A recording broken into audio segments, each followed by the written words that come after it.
கல்யாணம் தான் கட்டிக்கிட்டு ஓடி போகலாமா, இல்லை ஓடி போய் கல்யாணம் தான் கட்டிக்கலாமா? இதுமாரி நிலைமையில தான் அண்ணா திருமாவளவன் இருக்கிறாரு. அண்ணே, நீங்கள் பண்ணுறது ஒன்று கூட சரியில்லைண்ணே. சிறுபான்மைக்காக நான் உயிரை கொடுப்பேன்னு சொல்கிறீங்களே கண்டி, எங்கண்ணே உயிரை கொடுக்குறீங்க? ஏன்னா நீங்கள் பண்ணுறது உங்களுக்கே ஒரு நல்லதாக தெரியுதா? நீங்கள் என்னென்ன ஒரு வாக்கு கொடுத்தீங்க, சிபிஎம் எல்லாம் ஒன்றா வந்தால் நாங்கள் எல்லாம் கை கொடுப்போம். நீங்கள் சிபிஎம் வந்து ஆதரவு கொடுத்துட்டாங்க. ஆனால் நீங்கள் வந்து முன்னால் வச்ச காலை பின்னாடி வாங்குறீங்கன்னா அதனோட அர்த்தம் என்னென்ன சொல்லுங்கண்ணே. அப்போ உங்கள் பின்னாடி வந்து திமுக வந்து உங்களுக்கு வந்து டீ கொடுக்குறாங்க, அதுதானே அண்ணே?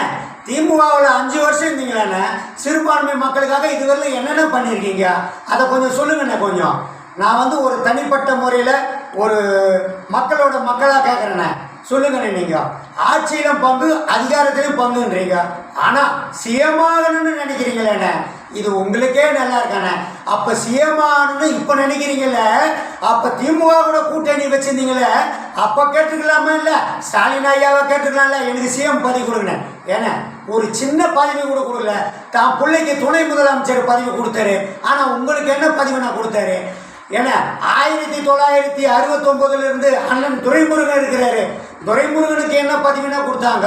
அவர் ஒரு ஓரமாக ஒரு குப்பியாக தள்ளி விட்டாங்கண்ணே.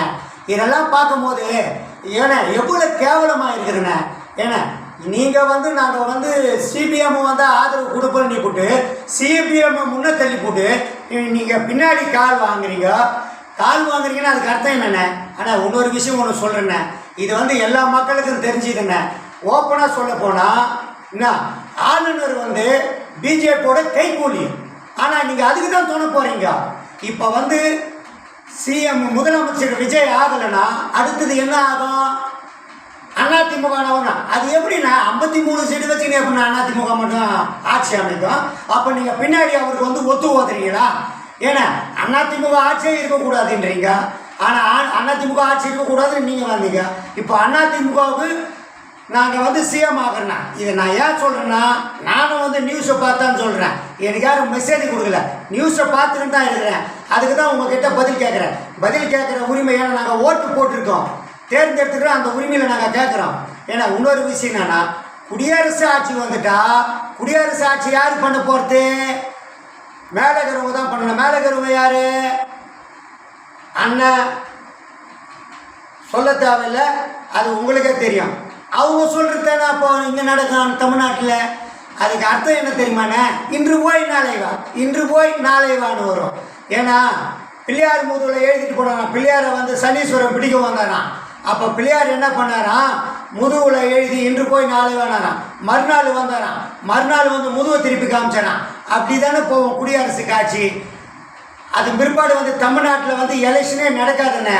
என்ன இப்போ கூட வந்து விஜய் வந்து அந்த 108 எம்எல்ஏவும் என்ன இல்லைன்னு சொன்னால் என்ன ஓப்பனாக சொல்கிறேன்னே, முதலமைச்சர் வந்து 2 கட்சி தேவையில்லைன்னு சொல்லிட்டு தான் மக்கள் வந்து விஜயை வந்து மக்களால் தேர்ந்தெடுக்கப்பட்டவர் விஜய். என்ன அதிமுகவோ திமுகவோ மற்ற கட்சியோ வந்து விஜயை தேர்ந்தெடுக்கல.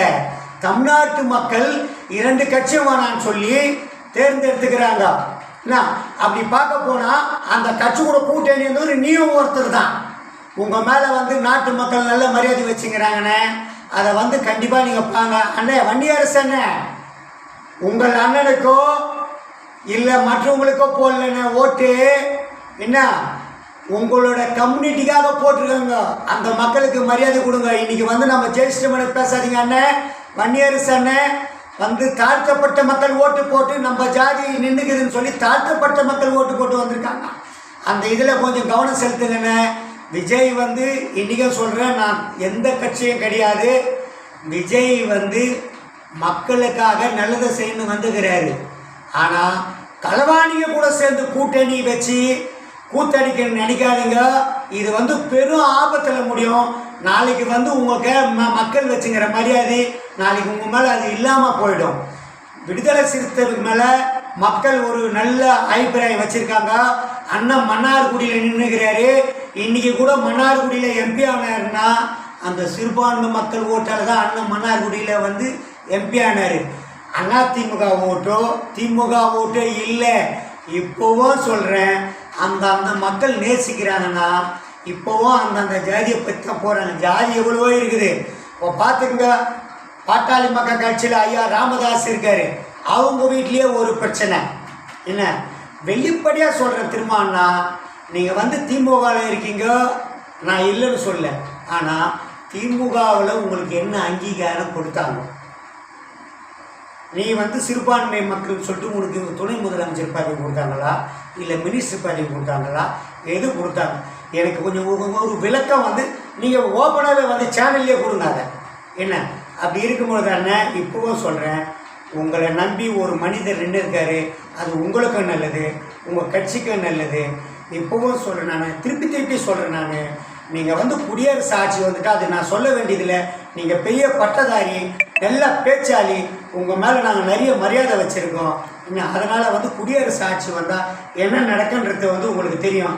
அதனால் கூப்பி வணங்கி நான் கேட்டுக்கிறேன், விஜய்க்கு வந்து உங்களுடைய 2 எம்எல்ஏவோட இதுவும் வந்து செய்யுங்க, நல்லதை செய்யுங்க.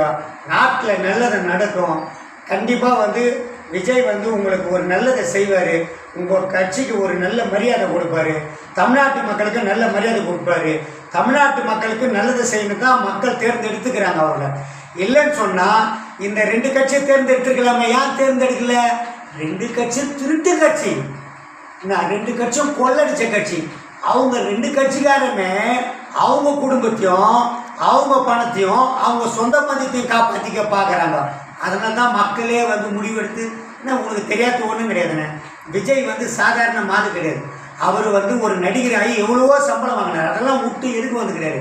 மக்களுக்கு நல்லது செய்ய தான் வந்துக்கிறாரு. ஏன்னா இன்றைக்கி வந்து அவர் வந்து 10 தலைமுறைக்கு சோறு சாப்பிட்லாம். அவர் மக்களுக்கு நல்லதை பண்ணணுன்றதுக்காக தான் வந்திருக்காரு. தயவு செய்து சொல்கிறேன், என்ன உங்களை நம்பி இருக்கிறோம் நாங்கள், மக்கள் வந்து நாங்கள் உங்களை நம்பி இருக்கிறோம். அதனால் வந்து விஜய்க்கு வந்து ஒரு இதை கொடுங்க, ஒரு நல்லதை செய்யுங்க. என்ன ஒரு முடிவு சொல்லி ஒரு நல்லதை பண்ணுங்க. விஜய் வந்து முதலமைச்சரானா நம்மளுக்கு நல்லது, நம்ம நாட்டு மக்களுக்கு நல்லது. அதனால் உங்களை கை கூப்பி வணங்கி கேட்டுக்கொள்கிறேன். தயவு செய்து சொல்கிறேன், விஜய்க்கு வந்து ஒரு நல்ல மரியாதை கொடுத்து அவரை வந்து முதலமைச்சர் ஆகுங்க. நன்றி, வணக்கம்.